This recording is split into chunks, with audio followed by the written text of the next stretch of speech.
welcome to another edition of Right Shop Lockdown. Now, we got a cool episode today. We are talking to Old Smokey. Now, if you guys don't know who Old Smokey is, it is one of the most insane trucks you've ever seen. 1,400 horsepower, 2,000 Newton meters of torque, all in a badass old school truck that's just out to shred tires. We're speaking to my man Scott out of California, and he's going to tell us the whole story behind Old Smokey and how this truck became to be. But first, remember to go click on the subscribe buttons and follows and everything on Facebook, YouTube, Instagram, and then remember go check out our new website, sahotrods.com, that we've done. There's a lot of new cool stuff coming out, and like we said, we are loading stuff daily. Go check out our new website. But now, let's go meet up with Scott, and probably one of the coolest trucks in the world. And we are live. What's going on? You are the man behind Old Smokey. Yeah, I run Chuckles Garage in Santa Rosa, California, and I built and race Old Smokey F1. How did you come up? Where did this? I mean, the idea. I've got a truck and I'm gonna do diesel, and then I'm gonna do one of the biggest hill climbs in the world. I mean, how does that thought process all into each other? It just kind of all happened.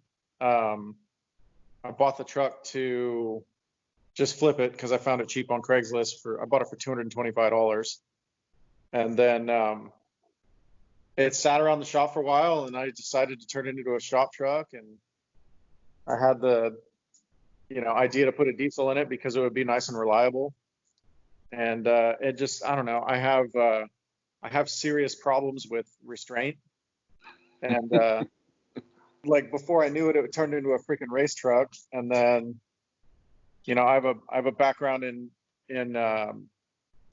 pro racing, so I just got it to a certain point, and then applied to race the hill climb. Turned in my resume and everything else, and they accepted me. So the rest is history. But you've rebuilt this truck like 5 or 6 times already. I mean, sorry, I had to I did a bit of light stalking, so I went and read everything I could find, and I mean, there's a lot of history behind this truck. Eh? Yeah, I mean, we're on I lost track of which version truck we're on, but I think it's version 6 now. It started out as a street truck. So it had, most of the original frame and, pretty standard, kind of like street rod suspension, stuff like that. And then, that wasn't enough for me. And so I pretty much pulled the sheet metal off and started over. It's a tube chassis race truck. It's still street legal. I still have it street registered. I've been through countless, different turbo setups. We work with Garrett. I work with Garrett Motion, basically helping them develop turbos and get setups that work, and try different stuff out. And so it's probably had 10 different turbo setups on it, 4 different motors. We've tried different transmissions. We finally settled with one transmission from ATS that just hasn't broken yet, so we're just keeping that, and it works good. The rear suspension's been changed 2 or 3 times. Brakes have been bigger and bigger and bigger every time. I don't know. It's just I've gotten to the point where it's fun to just refine the craft, and it's also fun to go fast in an old truck that nobody expects to go fast. So. But I mean, the diesel technology that you running on that thing. I mean, you got 2,000 pounds of torque that thing is pushing out. That's the last numbers I heard. I mean, that's just absolutely insane. Look, and that's something that we haven't got to South Africa. Guys haven't looked at really playing with diesel that much. I mean, and you're the only guy that does pipe peaks in a diesel, aren't you? There's a guy that does a that does Pikes Peak in a Volkswagen Bug. And Well, that it's a doesn't count. Volkswagen Bug with a TDI, but nobody's doing it with big diesels anymore. That guy's got my number, but I don't think he's much of a threat. So Well, in one of the videos I saw, you were very big corporate before you had the shop. What was your corporate background, if I may ask? well, so my last corporate job, worst place I've ever worked in my life. It was I was district manager for Home Depot, and I did all their marketing and merchandising stuff. It was the worst. It was the worst job ever. But I mean, before that, I did different engineering jobs, and just got sick of it. I just wanted to do my own thing and kind of play with cars and have fun. that was like 12 years ago. What is this 911 project? Which one? The Porsche, So the off-road one, yeah. I have two different shops. One is called Chuckles Garage, and the other one's called Resolute Motorsports. And Resolute Motorsports, we focus on overland 911 cars, and then also we have a road car called the Tanto 911. Yes, I saw that. Yeah. But they're just essentially really highly refined Porsches for two different applications. And I mean, but overland, that's more like for a rugged performance and that type of stuff. Right. I mean, Yeah, I never knew that was a thing with Porsches. A lot of people, especially when I drive it around town here, a lot of people look at it like, what the hell is that? Why would you do that to a Porsche? And a lot of people don't realize the rich, rally heritage that Porsches have. Like, they've been running Porsches off road since. I didn't think of that. Yeah. If you look at all the Rothmans livery, like Paris Dakar Porsches and World Rally. Well, it wasn't World Rally back then, but they essentially ran them in every kind of rally sport. Mm.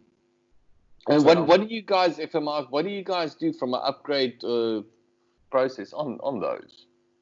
Everything. We just basically keep the shell, completely new suspension, front and rear. We change the rear to coilover suspension. We strengthen all the mounts. We strengthen all the body points. It's got a full tube chassis underneath, full roll cage, skids front to rear. I mean, it's an off-road car. It's made to go trash it off-road. And is that a project where someone basically comes to you, he's got a 911, or is this where someone phones you and goes, I just want one? Build me one.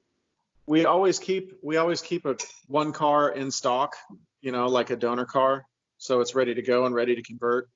They're all custom made for each client, so you can change the interior, you can change everything. We've got different motor packages ranging anywhere from like the stock engine with just some breathing mods and a tune to like a fully built 3.6 liter 350 horsepower naturally aspirated engine. So and then if you really want to go crazy, we can do 600, 700, 800 horsepower twin turbo ones. I mean, it's just the sky's the limit. So they start at about 150 grand and go up from there. That's not that bad, actually, if you think of everything that's going into it at all, eh? What you get. 150 grand gets you a pretty basic one, though. Obviously. Sorry. Obviously. It's too light out there. I'm going to go back into the shop where it's nice. I love this, how you're walking around. Because I get a glimpse of what's sitting in the background the whole time as you move around. Yeah. You got Smokey here.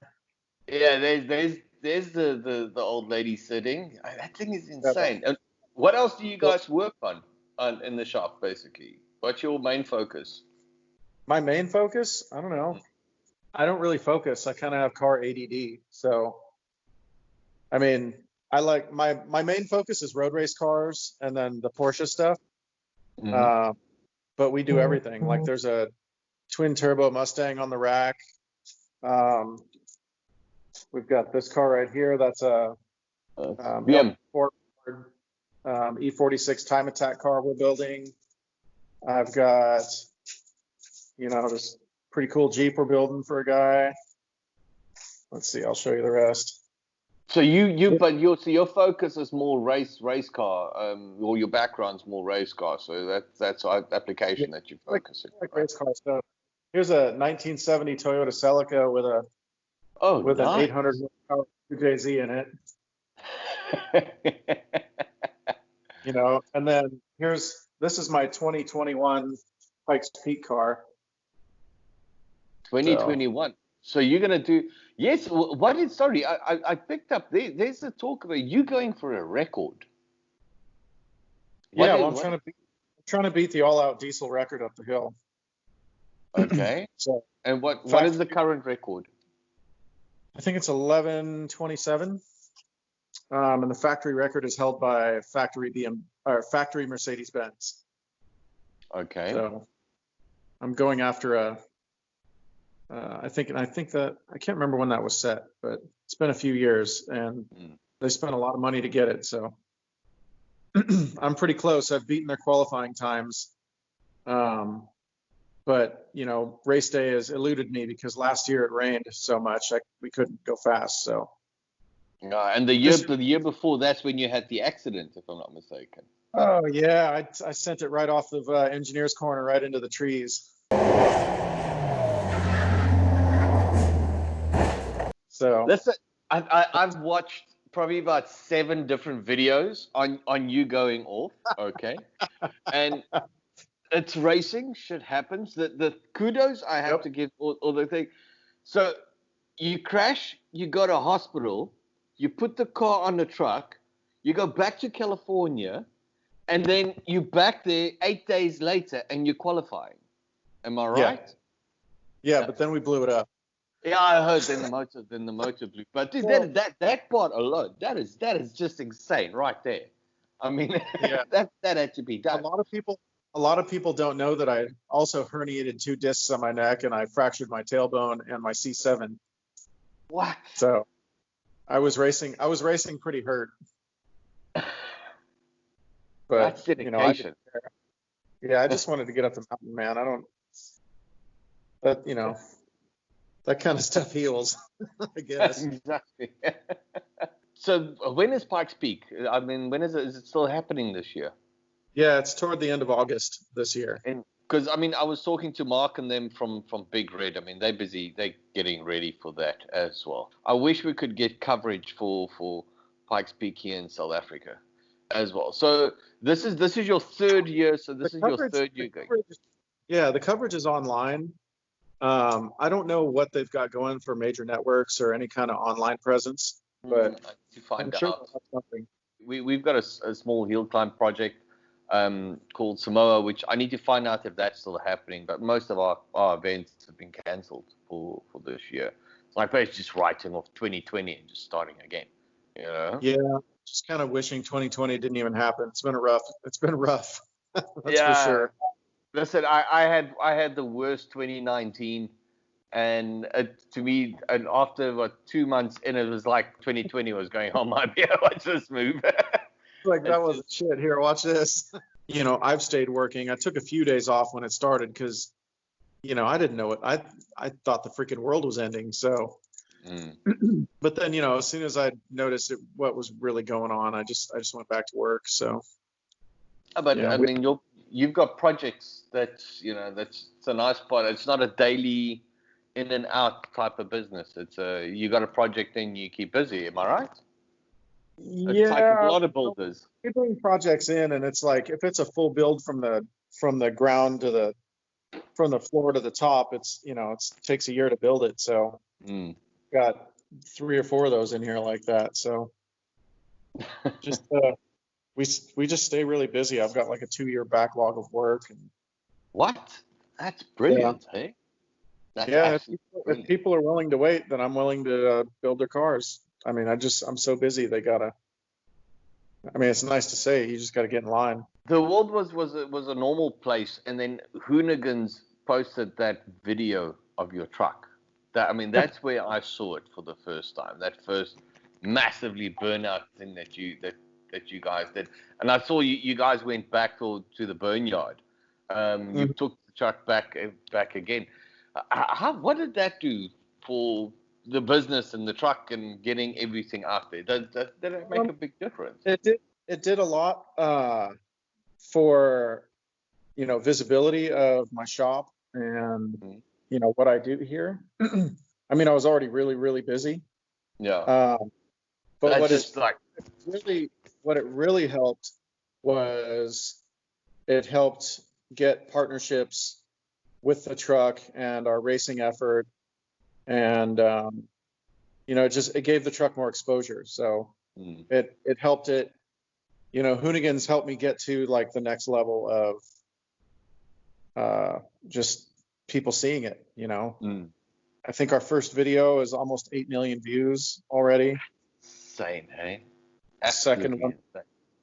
yeah, the second one is like it's over 1 million already. So You just shredded the tires on that second video, man. You just so that's I just send it, man. I don't have like a middle switch. It's either on or off. So exactly no. I think that no. I watched that video over and over.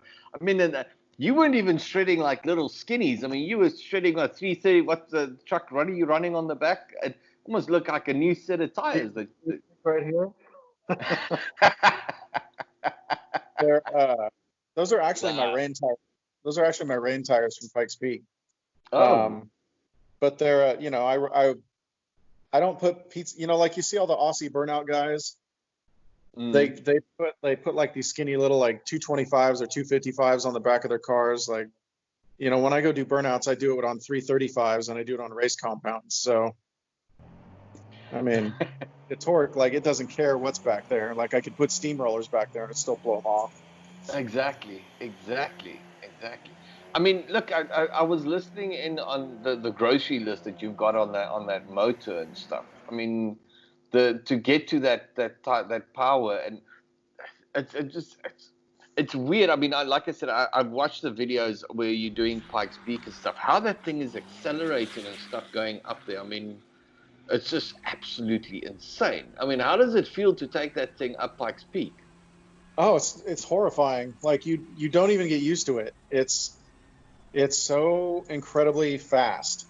Um, I mean, the you boost must be insane. The it's torque over that 100 psi. yeah. It's over 100 psi. But what the horsepower is nice and all, but when you have that much torque, you feel the horsepower. Mm, Um, once you get, it's kind of a pussycat in the corners because it kind of falls off the turbos a little bit, or in the mm, tight corners. yeah. But in anything where you're moving over 20 miles an hour, the thing's just an absolute animal. Um, and if you watch like my onboard videos, you'll Mm. see me every time I come out of a corner, the thing's blowing the tires off, and or it's getting sideways, or it's just it's just an absolute handful. So you actually tried to just hold on for dear life, trying to get that thing around corners, and it's just fighting you the whole way, It basically. doesn't really fight me. It handles really well. It just has so much power. You have to really be careful with it because I Insane. mean, I mean, it only weighs 3,800 pounds and it has, you know, we run it at Pikes Peak with like maybe 1,000 horsepower, and then it's stupid, but it's amazing Yeah. at the same. Are you only going to focusing on the Pikes Peak, or are you guys doing other events, top end runs, and that type of stuff with the truck as well? We do the top end runs. We do them with two different events. There's Shift Sector, and then there's the Never Lift Half Mile. Mm. Um, both of those have been canceled so far this year. So hopefully they'll schedule it before Pikes Peak or after Pikes Peak so I can do that too. But the Old Smokey also holds the diesel half mile land speed record. So we have fun with it. I just take the wing off and go down the track. Yeah, because I was watching the amount of downforce that wing that you guys put on. I mean, that's mainly just for Pikes Peak, just to help get it up. Old Smokey doesn't, for a truck, it's got a 57-43 weight split, which is pretty good for a truck. But still, for a road race car, you want a slight rear weight bias, not a slight front weight bias. So we put a wing on the back, and it actually gives it a pretty decent weight bias to the rear when you're moving. The only thing I could use is maybe a little more front downforce. We've got a really big front splitter on it and a full downforce generating under tray. But I kind of want to balance out the front and the rear. But mostly the big wing is back there. It's 100% functional, and we absolutely need it at speed. Otherwise, the thing's all over the place. What's next? What's next on the list now? Is it now Pikes Peak, or are you? I mean, you look like one of those mad genius guys that wakes up in the morning and go, I need to put a jet engine in a trailer or something like that, and then starts going. As tempting as jet engines are, I really doubt that's happening. But I don't know. I just kind of I'm really enjoying developing Old Smokey right now. But like I said, we have that super light LMP1 over there, and we're going to swap a eco diesel into it with twin turbos, and then. But I first would like to get the record with Old Smokey, but then I want to obliterate the record with our prototype car. That makes sense. You don't want to bring out the prototype while you're still fighting with because then it's like I said, you're fighting with you're competing with yourself. Yeah. So I'm not going to retire Old Smokey. I'm still going to run him there because I love to drive it there, and the fans love it. It's a huge draw, and it's got so much more soul than the LMP car is cool, but it's a precision instrument. It's not it doesn't have much personality. So that's why I like Smokey so much. It's kind of like I don't know. It's like cutting your steak with a sledgehammer, I guess. I love that analogy.